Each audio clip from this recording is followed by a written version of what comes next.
السلام علیکم ورحمۃ اللہ۔ ایک بار یہودیوں نے سوچا کہ حضرت علی رضی اللہ تعالیٰ عنہ سے سوال کیا جائے کہ حضرت علی رضی اللہ تعالیٰ عنہ سوچ میں پڑ جائے۔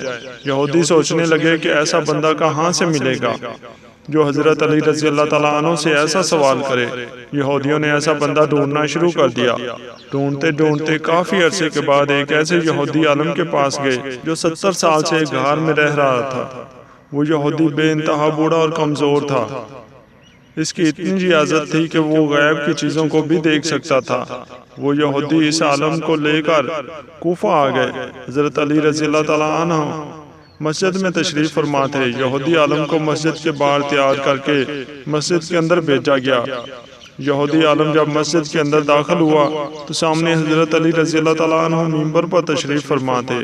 اسے علی رضی اللہ تعالیٰ عنہ، میں جانتا ہوں تم کوفہ کے لوگوں سے سوال کرتے ہو، مجھ سے سوال کر کے دیکھو، میں آپ رضی اللہ تعالیٰ عنہ کو جواب دوں گا۔ حضرت علی رضی اللہ تعالیٰ عنہ نے کہا کہ اکیلا تو ہی جواب دے گا یا تجھے جو لے کر آئے ہیں وہ بھی تمہارا ساتھ دیں گے؟ یہودی عالم کہنے لگا، اے علی رضی اللہ تعالیٰ عنہ، تو میرا مقابلہ کر، مجھے اور کسی کی ضرورت نہیں ہے، آپ سوال کرو، میں جواب دوں گا۔ مسجد میں موجود لوگوں نے حضرت علی رضی اللہ تعالیٰ عنہ سے عرض کیا، اے علی رضی اللہ تعالیٰ عنہ، آپ سوال کریں۔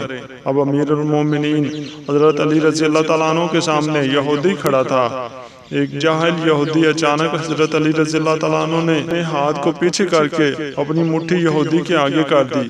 کہا کہ بتاؤ میری مٹھی میں کیا ہے؟ یہودی عالم نے آنکھیں بند کر لی، آسمانی کتابوں میں غیب کے علم کی مدد سے آسمانوں میں جھانکا، آنکھیں کھولی اور کہنے لگا، کوہ ابو قبیس میں ایک فاختہ نے انڈے دیے ہیں، ان میں سے ایک انڈا آپ نے اٹھایا ہے۔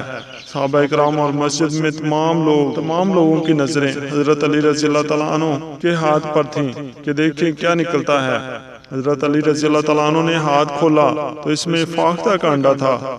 تو یہودی اس یہودی عالم سے کہنے لگے، بہت اچھا، اور کہنے لگے، اب کریں علی رضی اللہ تعالیٰ عنہ سوال۔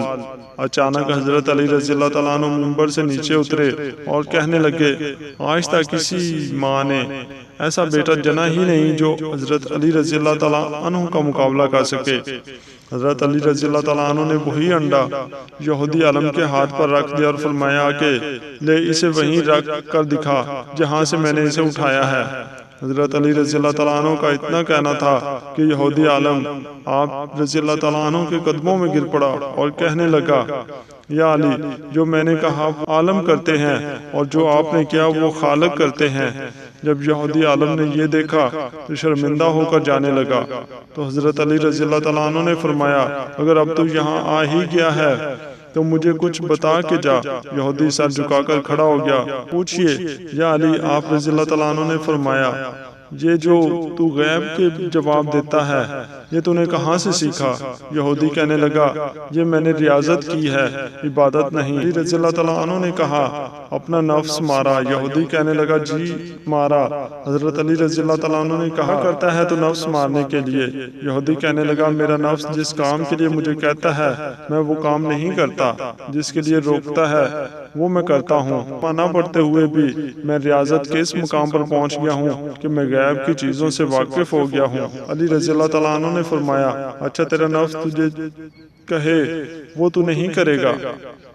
یہودی کہنے لگا، بالکل نہیں کروں گا۔ علی رضی اللہ تعالیٰ عنہ نے کہا، تیرا نفس کیا کہتا ہے تیرے مسلمان ہونے کے لیے؟ یہودی کہنے لگا، میرا نفس کہتا ہے مسلمان نہ ہو۔ اگر تیرا نفس کہتا ہے تو مسلمان نہ ہو، پھر تو مسلمان ہو، کیونکہ تو کہتا ہے کہ تیرا نفس جس کام کے لیے تجھے روکتا ہے تو وہ کرتا ہے۔